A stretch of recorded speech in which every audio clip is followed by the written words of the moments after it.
Kayong dalawa. Ano kayo? Pamilya? Mabuti pa. Ay, palis na kayo. Dahil parating na ang security. Tawag po, sir. Finally. Sir, labas po tayo, sir. Out of here!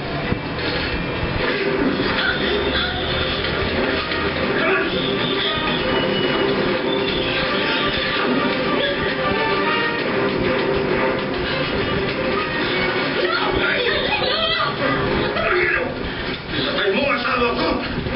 Patayin din kita! Wala akong alam sa pinipintang mo! Rocky! Mahinig ka!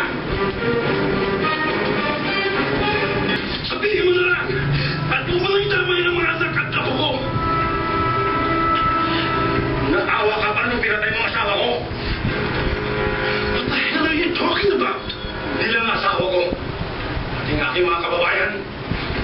Nagkakasakit sila. Namamatay dahil sa minahan ninyo. Nangihimasok ka dito. Pagkatapos, kung ano-anong klaseng kahayupan ang ibibintang mo sa akin. Tama na, please. Wala akong alam sa mga sakit-sakit mo ang binibintang